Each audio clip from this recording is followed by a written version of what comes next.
Halo, Sobat Sopter semuanya. Semoga kita semua dalam keadaan sehat jasmani dan rohani, tidak kekurangan satu apapun. Oke, seperti biasa, sebelum dilanjut ceritanya, bantu Mimin dulu untuk tekan tombol like-nya. Terima kasih sesudah dan sebelumnya. Oke, kita lanjutkan saja ceritanya. Yus. Bab 2749 sampai bab 2752. Ye Chong memandangi air, ragu apakah akan turun. Terakhir kali Ye Chong datang, sikap Mo Qilin terhadapnya tidak terlalu baik. Jika bukan karena Daksuan Zenren, saya khawatir Mo Qilin akan menyerang Ye Chong saat itu. Tentu saja, Ye Chong tidak tahu mengapa Mo Qilin menyerang Ye Chong. Namun, pada saat ini, berdiri di tepi air lagi, hal baiknya adalah Mo Qilin tidak keluar untuk menyerang Ye Chong lagi. Tapi ini tidak berarti jika Ye Chong mengambil inisiatif untuk menemukan Mo Qilin, dia tidak akan ditelan oleh Mo Qilin. Anda tahu, kekuatan Mo Qilin ini jauh lebih kuat dari Ye Chong. Saya khawatir ketika Sean, si ular manusia, datang, dia akan disiksa sepenuhnya oleh Mo Qilin. Kalau tidak, dia tidak akan menjadi binatang penjaga Gunung Su. Namun, untuk mendapatkan berita tentang darah unicorn, Ye Chong harus mengambil risiko. Tepat ketika Ye Chong menarik napas dalam-dalam dan hendak memasuki air, Jing Yu menghentikannya. Jing Yu berkedip pada Ye Chong, lalu berkata kepada Ye Chong, "Xiao Ye, aku tahu kamu ingin masuk ke dalam air dan menemukan Mo Qilin, kan?" Ye Chong mengangguk, kemudian, Jing Yu diam-diam mengeluarkan album foto dari tangannya, melihat sekeliling, dan ketika dia melihat tidak ada yang menyadarinya, dia segera memasukkannya ke dalam pelukan Ye Chong. Ye Chong bertanya dengan rasa ingin tahu, "Apa ini?" Jing Yu berbisik, "Ini. Tapi saya menghabiskan banyak upaya untuk mendapatkannya. Ini adalah hal yang baik yang didedikasikan untuk para leluhur. Dengan ini, saya jamin Mo Qilin akan melakukannya. Leluhur tidak akan menyakitimu." "Ada hal yang bagus? Apa itu?" Ye Chong bertanya dengan rasa ingin tahu. Jing Yu, sebaliknya, terlihat sedikit bersalah dan berkata, "Ya, kamu akan tahu kapan kamu sampai di sana." Dilihat dari penampilan Jing Yu, dia pasti tidak ingin album ini dilihat oleh orang lain. Ye Chong semakin penasaran. Jing Yu berkata, "Jangan khawatir, hal ini dijamin berhasil. Jika Anda berhasil, saya dapat mengambil kredit pertama." Ye Chong mengangguk dan berkata, "Tentu saja, terima kasih kepada junior paman Jing Yu untuk itu." Sambil berbicara, Liu Jing sudah datang.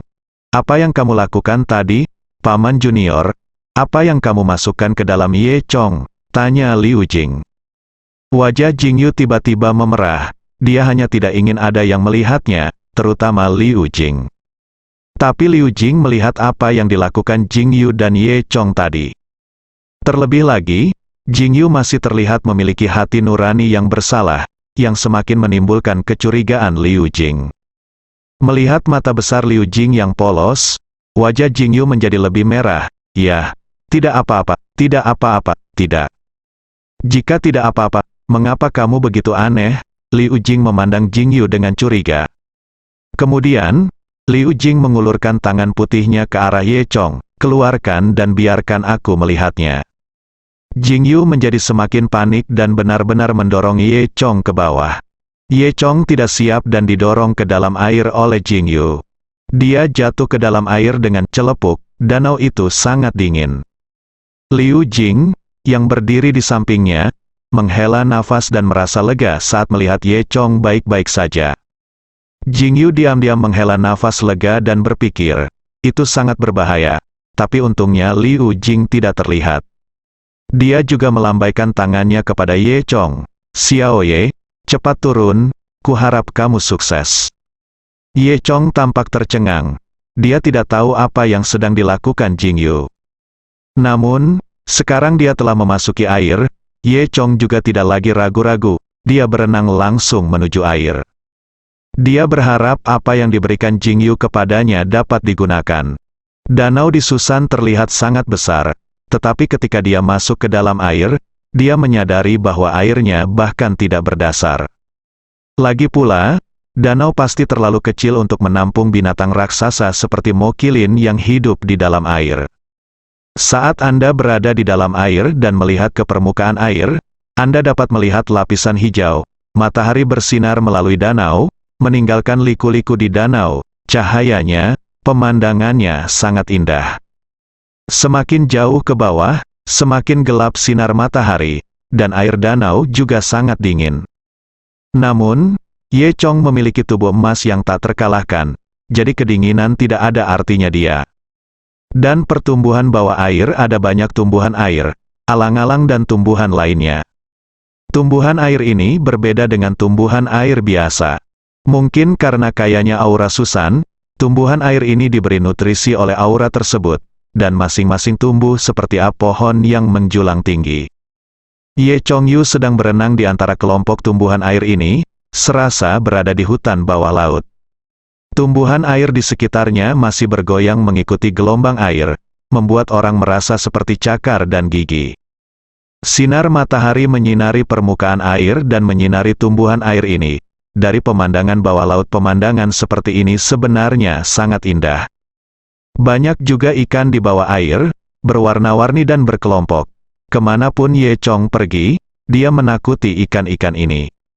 Ye Chong berenang semua jalan ke bawah secara diagonal. Saya tidak tahu seberapa dalam jatuhnya. Sinar matahari sama sekali tidak bisa bersinar di sini. Lingkungan sekitar gelap, dan danau sedingin gua es. Namun, Ye Chong memiliki mata Dewa Naga, jadi untuk kegelapan di sekelilingnya, dia tidak peduli. Tidak. Lama kemudian, Ye Chong menemukan ruang terbuka di antara tanaman air dan pepohonan. Di atas ruang terbuka, ada cahaya hijau gelap samar. Hati Ye Chong bergerak dan dia berenang. Benar saja, Ye Chong menemukan bahwa disitulah Mokilin berada. Pada saat ini, Mokilin sedang berbaring di tanah terbuka, dengan anggota tubuhnya meringkuk, tidur dan beristirahat. Ye Chong menemukan bahwa itu adalah cahaya hijau tua yang dipancarkan oleh sisik pada Mokilin yang menerangi seluruh ruang terbuka. Sedikit lagi. Ketika Ye Chong mendekat, Mokilin membuka matanya, dan cahaya seperti rubi segera melewati danau yang gelap dan mengenai Ye Chong. Ye Chong segera merasa kedinginan, dan Mokilin mungkin tidak menyangka bahwa orang yang dilewatinya terakhir kali tiba-tiba muncul di hadapannya. Anak ini sebenarnya berani datang ke wilayahnya. Hal ini membuat Mokilin sangat marah, dan Mokilin berdiri, ia meraung. Saat meraung, sebuah gelembung tiba-tiba muncul di air dan terbang menuju Ye Chong.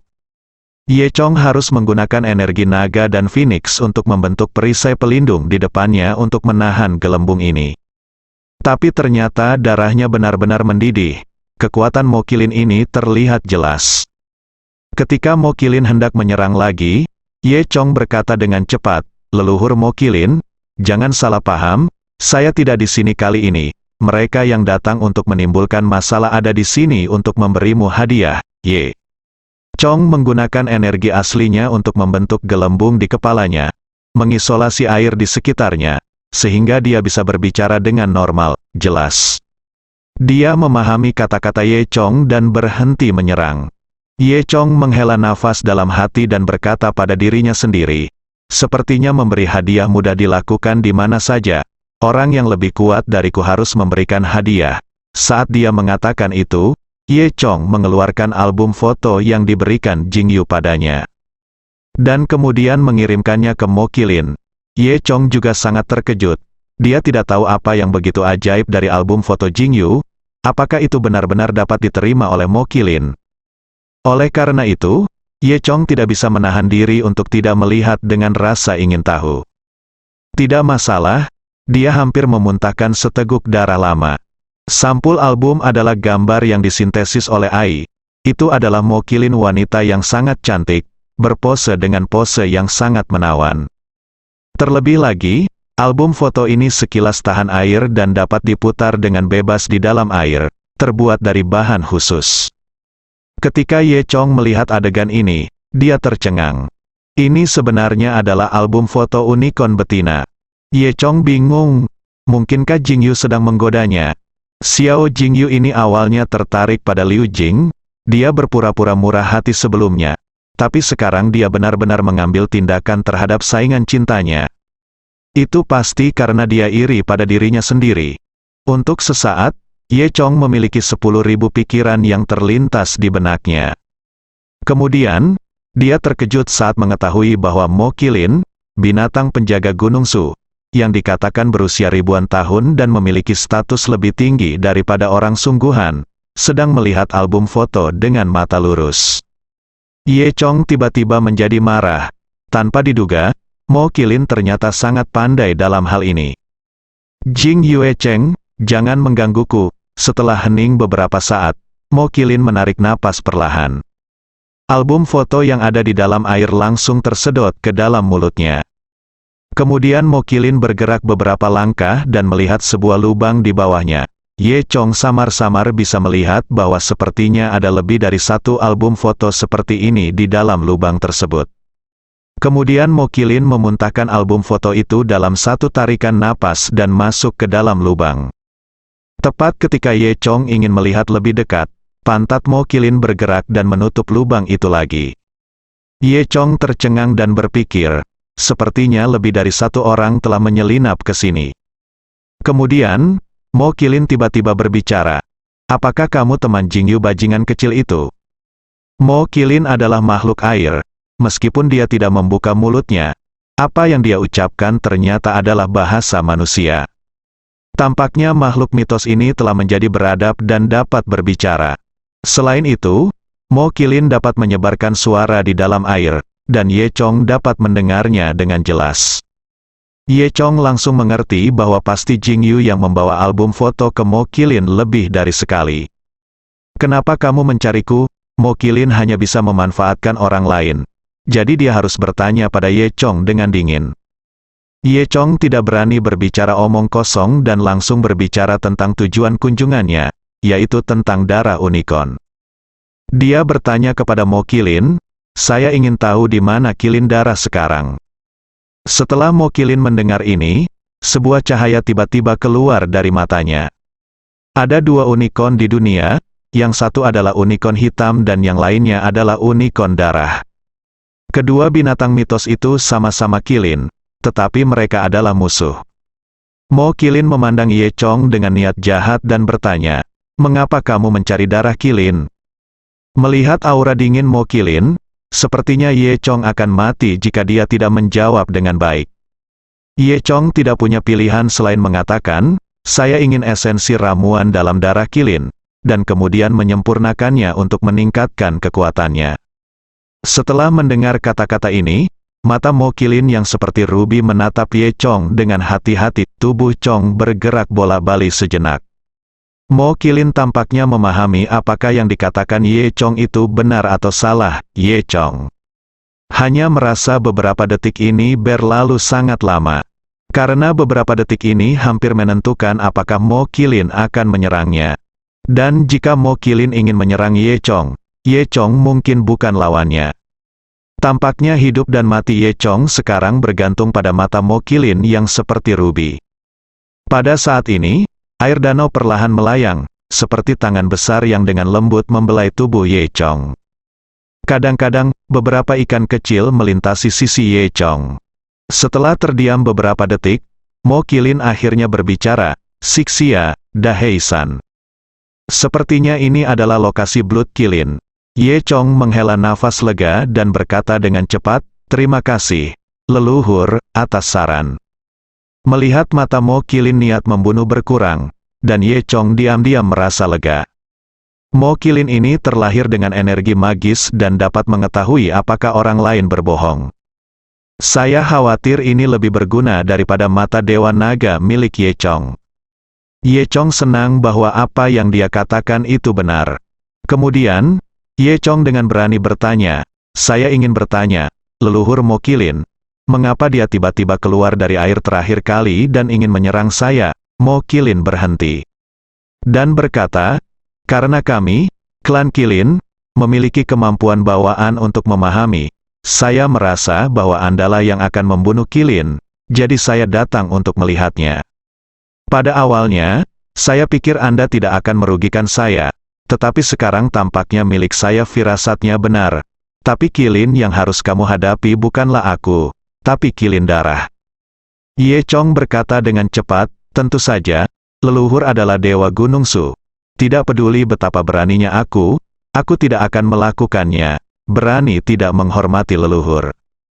Mo Kilin Zhang He membuka mulutnya, menguap, lalu mengibaskan ekornya, menandakan bahwa Ye Chong bisa pergi. Ye Chong tidak berani melakukan kesalahan apapun. Dia memberi hormat, lalu berbalik dan menuju ke air. Ye Chong berenang lebih dari 10 meter jauhnya dan tidak bisa tidak melihat ke belakang. Dia menemukan bahwa pada saat ini, Mo Kilin dengan tidak sabar menggerakkan pantatnya dan mengeluarkan buku dari lubang yang baru saja diberikan Ye Chong kepadanya, album foto. Ye Chong tidak tahu apakah harus tertawa atau menangis. Dia naik sampai ke permukaan. Ketika Ye Chong melompat keluar dari air, Liu Jing dan Jing Yu menunggunya di atas air. Liu Jing sangat khawatir. Dia memandang Ye Chong dan bertanya, "Ye Chong, kamu baik-baik saja?" Ye Chong sedikit tersenyum, "Terima kasih kepada Paman Junior Jing Yu. Aku baik-baik saja dan aku bahkan berbicara dengan Patriark Mo Kilin." Beberapa kata-kata. Jing Yu di sebelahnya berkedip pada Ye Chong, "Bagaimana? Apakah ini berguna?" Ye Chong tersenyum dan berkata, "Ya, terima kasih atas hal-hal baikmu." Lalu, mereka berdua diam-diam mengatakan hal-hal buruk. Dia tertawa, membuat Liu Jing di sebelahnya terlihat bingung. "Apa yang sedang kamu lakukan?" Liu Jing bertanya. "Tidak ada," kata keduanya serempak. Kemudian, Ye Chong berkata kepada Jing Yu, "Sekarang saya tahu petunjuk yang saya inginkan. Saya akan mengucapkan selamat tinggal. Saya masih memiliki beberapa hal yang harus dilakukan. Saya ingin meminta Paman Jing Yu mengucapkan terima kasih kepada Kepala Susan untuk saya," kata Jing Yu. "Ini mudah untuk dikatakan, pergi saja." Liu Jing berkata kepada Ye Chong, "Saat ini, aku akan pergi juga." Dia tahu bahwa Ye Chong harus pergi untuk melakukan sesuatu yang menyenangkan, yang lebih menyenangkan daripada tinggal di Susan.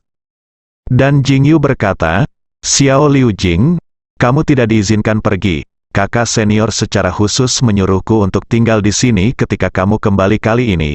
Masih ada hal yang harus kamu lakukan." Liu Jing tampak tidak senang. "Apa yang bisa terjadi kepadaku, Paman Junior? Ikuti saja aku." Jing Yu menggelengkan kepalanya dengan sikap tegas. Liu Jing tidak punya pilihan selain menjulurkan lidahnya. Dia tahu bahwa karena itu adalah perintah tuannya, tidak ada yang berani untuk tidak menaatinya, dan tidak ada gunanya memohon pada Jing Yu. Jadi, Liu Jing tidak punya pilihan selain menghela nafas dan berkata, "Oke, saya tidak akan pergi jika saya tidak pergi. Apa yang bisa saya lakukan?" Ye Chong tersenyum dan berkata, "Jangan khawatir, saya akan kembali sampai jumpa segera." Kemudian, Liu Jing dan Jing Yu mengirim Ye Chong turun gunung dan mengucapkan selamat tinggal. Setelah Ye Chong mengucapkan selamat tinggal kepada mereka berdua, dia kembali ke hotel di kaki Gunung Susan. Saat ini, Tang Men sedang menunggunya di hotel. Tang Men sedang menonton serial TV. Serial TV China yang sangat populer berjudul Apes from the Star. Tang Men menontonnya dengan penuh semangat. Mungkin karena dia sudah lama tidak menonton serial TV, dan dia sangat terpesona olehnya.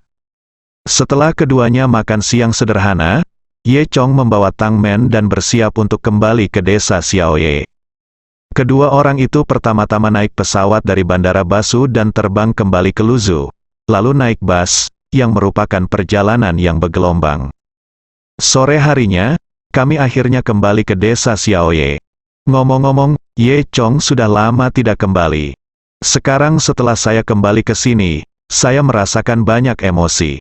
Desa Xiaoye telah mengalami perubahan yang mengejutkan di bawah kepemimpinan Ye Chong, dan tidak lagi seperti dulu. Setelah Tang Men ditangkap, dia tidak kembali untuk waktu yang lama.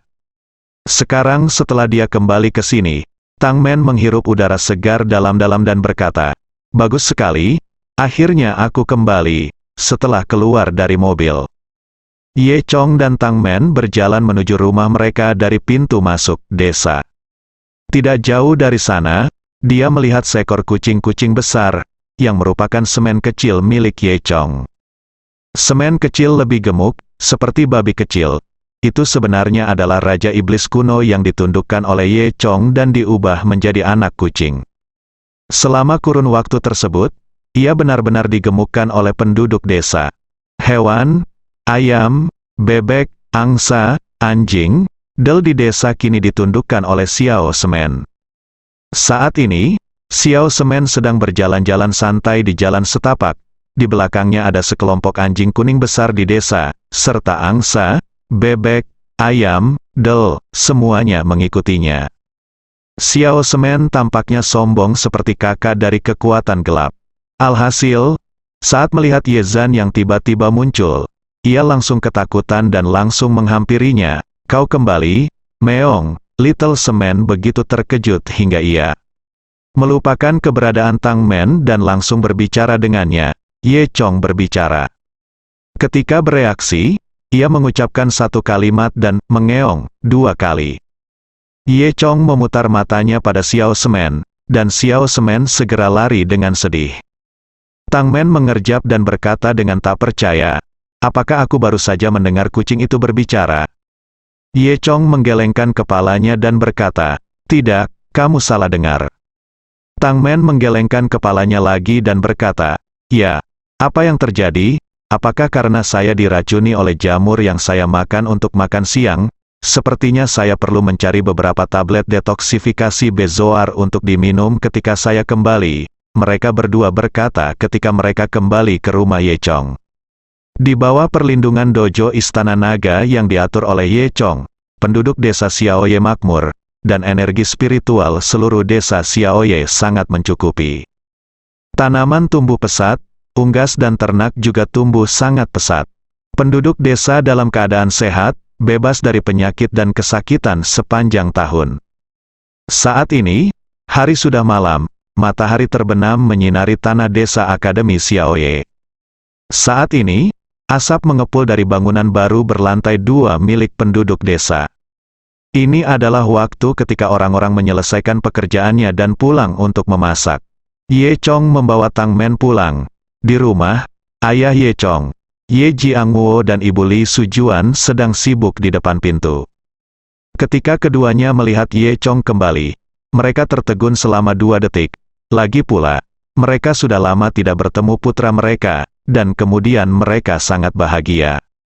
Benarkah kamu? Apakah kamu seperti ini setiap saat kamu kembali tanpa memberitahuku sebelumnya? Kamu tidak siap sama sekali, kembalilah segera setelah kamu mengatakan kamu akan kembali. Mengapa selalu seperti ini? Li Sujuan katanya sambil menepuk bahu Ye Chong. Meski terdengar seperti celaan, sulit menyembunyikan kegembiraan dan kebahagiaan dalam nada bicaranya. Ye Jiangwo, sebaliknya, sedang berjongkok ke samping, tersenyum, menghisap pipa kering di mulutnya, dan memegang segenggam anggur yang dipetik dari pohon anggur di sebelahnya. Kemudian, Li Sujuan melihat Tang Men, dan dia segera berkata, oh, Xiaoman, kamu juga kembali. Iya, sesuatu terjadi padaku sebelumnya, dan Ye Chong lah yang menyelamatkanku, Tang Men berkata sambil tersenyum. Li Sujuan berkata dengan bangga, anak ini masih cukup mampu, tetapi Xiaoman, kamu tidak tahu betapa khawatirnya semua orang selama periode waktu ketika kamu tidak ada lagi. Kemudian, Li Sujuan berteriak ke dalam ruangan. Xiaoman Junko, cepat keluar dan lihat siapa yang kembali. Kemudian, tirai pintu kamar terdengar berdering. Ye Chong hanya merasakan cahaya musim semi bersinar dari ambang pintu, dan Tang Chun lah yang keluar. Tak disangka, setelah lama tidak bertemu, Tang Chuncu tampak semakin cantik, seperti kembang sepatu yang muncul dari air. Kulit Tang Chun putih dan kemerahan, sosoknya semakin tinggi, rambutnya tergerai di bahunya seperti air terjun hitam, dan dia hanya mengenakan gaun berwarna merah muda-muda. Dia tidak memakai riasan, tapi wajah kecilnya kaya kolagen dan matanya yang besar seperti ombak, dan dia terlahir dengan aroma awet muda yang samar. Dan karena latihan, Tang Chun pun menjadi lebih cantik dan menarik. Ye Chong sudah lama tidak melihat Tang Chun, tapi saat dia melihatnya sekarang, matanya membelalak. Mata Tang Chun yang seperti bintang juga melihat ke arah Ye Chong. Matanya berkaca-kaca, bibir Tang Chun sedikit bergetar, jelas gemetar karena kegembiraan. Hati Ye Chong bergetar saat melihat penampilan cantik Tang Chunli, dan kemudian dia sangat terharu. Ye Chong berpikir dalam hati, kami sudah lama tidak bertemu. Aku tidak menyangka Tang Chun begitu merindukanku. Terkadang aku memikirkannya, Tang Chun masih baik padaku. Seperti Ye Chong berpikir, Tang Chun sudah berlari menuju Ye Chong. Ye Chong juga bersemangat saat ini. Tang Chunku, kamu baik sekali. Ye Chong tersentuh oleh sambutan penuh kasih sayang Tang Chun. Namun tak disangka, Ye Chong hendak membuka tangannya dan memeluk Tang Chun yang sedang berlari. Tiba-tiba Tang Chun melewati Ye Chong, lalu berlari ke belakang Ye Chong dan memeluk Tang Men. Wow, saudari, kamu baik-baik saja, kamu akhirnya kembali. Tang Chun menangis di bahu Tang Men. Tang Men menepuk bahu Tang Chun dan berkata, jangan menangis, Xiao Chun Si, apakah aku kembali sekarang? Ye Chong tampak terdiam dan berkata pada dirinya sendiri, sebaiknya aku kembali mencari Liu Jing. Sungguh? Kamu Junsi kecil? Pernahkah kamu melihatku? Apa menurutmu aku transparan? Aku juga kembali. Kata Ye Chong dalam hatinya, tepat ketika Ye Chong diam-diam merasa sedih dan tak bisa berkata-kata, dia melihat seorang gadis muda dan cantik berjalan masuk dari pintu. Adik Ye Chong, Ye Yuan, yang kembali. Ye Yuan sekarang berada di tahun ketiga kuliahnya. Dia telah tumbuh dari seorang gadis pedesaan yang bodoh menjadi sangat cantik. Ada juga banyak pelamar di sekolah. Ye Yuan juga suka berdandan dan sangat cantik.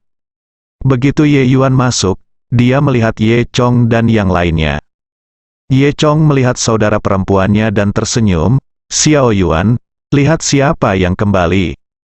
Ye Yuan juga berlari dengan penuh semangat. Ye Chong berpikir dalam hati, akan lebih baik dia menjadi saudara perempuan kandungnya. Ye Yuan kemudian melewati Ye Chong dan memeluk Tang Chun dan Tang Men. Saudari Tang Men, ini benar-benar kamu kembali, kamu tidak tahu, tapi kami mengkhawatirkanmu, kata Ye Yuan. Ye Chong terdiam, apakah saya benar-benar transparan? Tidak ada yang bisa melihat saya. Setelah puluhan detik, mereka bertiga berpisah. Tang Men tersenyum dan berkata, kali ini, berkat Xiao Ye, aku bisa kembali. Tang Chun dan Ye Yuan kemudian menoleh ke Ye Chong. Saudaraku, aku tidak melihatmu tadi, kata Ye Yuan. Ye Chong terdiam, ya, mata besar itu sia-sia. Ketika Tang Chun melihat Ye Chong, dia berkata dengan marah, hah, Ye Chong, kamu masih tahu bagaimana cara kembali? Kamu sudah pergi begitu lama, sekarang aku tahu aku kembali. Tang Chun seperti menantu perempuan kecil, memarahi Luo Ye Chong. Ye Chong menggaruk kepalanya dan tidak tahu bagaimana menjelaskannya. Li Sujuan dan Ye Jiangwo menyaksikan dengan gembira. Kemudian, Li Sujuan berkata, oke, berhenti bicara. Saya senang hari ini. Saya akan memasak lebih banyak. Terutama Xiaoman, apakah Anda menderita selama ini? Seluruh tubuh Anda menjadi lebih gelap dan berat badan Anda turun, Tuan Muda. Setelah mengatakan itu, Li Sujuan pergi ke dapur untuk bekerja. Ye Jiangwo mengeluarkan meja bundar kayu di rumah dan meletakkannya di halaman. Awalnya hanya ada sedikit sayuran, tetapi Li Sujuan memetik banyak sayuran dari kebun di rumah dan menyalin beberapa sayuran lagi. Dia awalnya ingin membunuh seekor ayam, tetapi baik ayam maupun ayamnya menghilang. Li Sujuan mengeluh sambil merebus kacang, memang benar, ayam-ayam tua di desa berkumpul bersama setiap hari dengan kucing-kucing kecil itu, dan mereka tidak tahu apa yang mereka lakukan. Saya mengatakan bahwa kucing-kucing kecil itu sangat gemuk. Seperti babi, apakah kamu mencuri semua ayam tua? Semua orang tertawa, saat memasak, hidangan panas dipindahkan ke meja bundar, dan halaman menjadi sangat ramai. Setelah bekerja lebih dari 1 jam, sebuah meja berisi hidangan diletakkan. Sekarang musim panas, dan hari mulai gelap. Sekarang sudah hampir jam 7 malam, dan langit agak redup. Semua orang duduk di meja bundar dan bersiap untuk makan. Ye Yuan kebetulan sedang berlibur musim panas. Jadi dia kembali ke rumah untuk bermain selama beberapa hari. Tanpa diduga, dia kembali menyusul Ye Chong. Semua orang pertama kali mendengarkan Ye Yuan membicarakan berbagai hal di sekolah. Kemudian, Tang Men menceritakan pengalamannya kepada semua orang. Tentu saja, apa yang dikatakan Tang Men telah didiskusikan dengan Ye Chong. Biar ku beritahu, bagaimana mungkin Qin Zhengxing, dia ternyata pembohong, kata Li Sujuan. Ye Chong mengangguk dan berkata, ya, orang itu sama sekali bukan Qin Zhengxing. Dia hanya mirip Lao Qin. Dia pembohong. Dia menipu Sister Man dan pergi melakukan skema piramida di tempat lain. Itu mengerikan. Pelaku perdagangan manusia ada di mana-mana. Mereka menipu orang ke suatu daerah yang disebut menghadap ke utara, dan mereka diperkosa ketika pergi ke sana, kata Li Sujuan. Tidak, Sister Man hampir tertipu untuk pergi ke sana. Untungnya, saya mengetahuinya lebih awal, kalau tidak Sister Man akan terjepit, kata Ye Chong. Li Sujuan menyentuh lengan Tang Men dengan ketakutan dan melihat ke pinggang Tang Men, seolah ingin memastikan apakah pinggang Tang Men telah dipotong. Kata-kata ini dibicarakan antara Tang Men dan Ye Chong di pesawat. Ye Chong tidak siap untuk mengatakan yang sebenarnya kepada Li Sujuan dan yang lainnya. Lagi pula, Li Sujuan dan yang lainnya tidak perlu tahu tentang kebangkitan Qin Zhengxing dari kematian, dunia hantu, dan dunia seni bela diri. Ketika semua orang akan selesai makan, penduduk desa tahu bahwa Ye Chong dan Tang Men telah kembali, jadi mereka bergegas menemui mereka. Semua penduduk desa ini tahu bagaimana bersyukur. Mereka dapat memiliki kehidupan yang bahagia sekarang karena Ye Chong memimpin semua orang untuk menghasilkan banyak uang ketika dia menjadi kepala desa di desa Xiaoye. Oleh karena itu, setiap kali Ye Chong kembali, penduduk desa datang untuk melihatnya. Setiap keluarga juga membawa makanan lezat. Untuk sementara waktu, negara Ye Jian menjadi hidup kembali. Oh, Kepala Desa Xiaoye benar-benar kembali. Kepala Desa Xiaoye, kamu sangat tampan, kata Qida Zuzi dengan naif. Qiao Laosan di sebelahnya juga berkata, Kepala Desa, kamu ingin membunuhku. Ye Chong melihat bahwa Qiao Laosan telah melahirkan seorang putra lagi, tetapi dia sangat kurus. Putra sulungnya bernama Qiao Pang. Putra bungsu ini main namanya Qiao Soner. Kedua anak itu lucu sekali. Semua orang bersenang-senang dan mengobrol tanpa henti. Saat semua orang sedang berbicara, mereka tiba-tiba mendengar suara rem mendadak dari pintu halaman. Semua orang tahu bahwa hanya kepala desa tua yang bisa berhenti mendadak. Kepala desa yang tua memiliki hati yang tua dan menyukai balap mobil di desa. Kepala desa tua membeli mobil sport tahun lalu, yang sangat cantik dan bergaya. Tidak lama kemudian, saya melihat kepala desa tua Ye Guangcai masuk dari pintu. Mata Ye Guangcai bersinar dan tubuhnya kuat, dan dia sama sekali tidak terlihat seperti pria berusia 80-an. Dan mulut yang tadinya penuh gigi tanggal, kini dipenuhi gigi. Saat dia tersenyum, kerutan di wajahnya berkurang banyak. Tentu saja, semua ini berkat dojo Istana Naga yang membawa aura kaya ke desa Xiaoye. Orang biasa yang tinggal di sini bisa berumur panjang. Kepala desa tua berjalan mendekat sambil tersenyum. Xiaoye, ku dengar kamu kembali, dan kamu juga membawakan kami Tang Men kembali. Tang Men segera pergi menemui kepala desa tua dan membantu mengangkat lengan kepala desa tua. Kepala desa tua, saya kembali. Oke, baru saja kembali, kata kepala desa tua itu dengan penuh semangat. Semua orang mengobrol di rumah Ye Chong hampir sepanjang malam, dan baru sekitar jam 9 malam semua orang perlahan-lahan bubar. Li Sujuan dan Ye Jiangwo juga pergi tidur. Ye Yuan, Tang Chun dan Tang Men tidak bisa tidur dan sangat bersemangat. Semua orang mulai mengobrol di kamar Ye Chong. Setelah mengobrol sebentar, dia merasa itu tidak menarik. Jadi Ye Yuan menyarankan untuk memainkan salah satu permainan papan paling populer saat ini, yang disebut permainan papan 3 kerajaan idiot. Semua orang tidak punya apa-apa untuk dibicarakan, tetapi mereka tidak ingin tidur, jadi mereka semua setuju. Pada saat ini, Zhang Dalong datang menemui Ye Chong. Zhang Dalong sekarang menjadi kapten keamanan desa Xiaoye dan biasanya sangat bangga. Ye Yuan kebetulan menyeret Zhang Dalong, dan mereka berlima memainkan Three Kingdoms Idiots bersama-sama. Setelah itu, Ye Yuan berlari kembali ke kamarnya dan segera mendapatkan kembali satu set permainan papan kartu. Ye Chong melihatnya dan melihat jenderal terkenal dari 3 kerajaan dilukis di kotak itu, dengan tulisan 3 kerajaan bodoh, tertulis di atasnya dengan font gaya kuno. Ye Yuan membuka kotak itu dan menemukan tumpukan kartu di dalamnya. Ye Yuan memperkenalkan kartu-kartu itu sambil membagikannya. Ini adalah permainan papan yang disebut 3 kerajaan konyol. Ada buah membunuh, menghindar, dan ginseng. Membunuh dapat membunuh musuh dengan setetes darah, menghapus dapat menghindari pembunuhan, buah ginseng dapat meningkat darah, Yikuyu.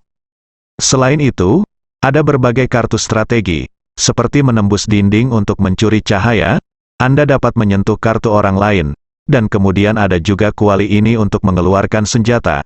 Anda dapat membuang kartu orang lain, dan masih banyak lagi kartunya, semua kegunaannya tertulis di dalamnya. Anda dapat mempelajarinya sendiri. Bersambung.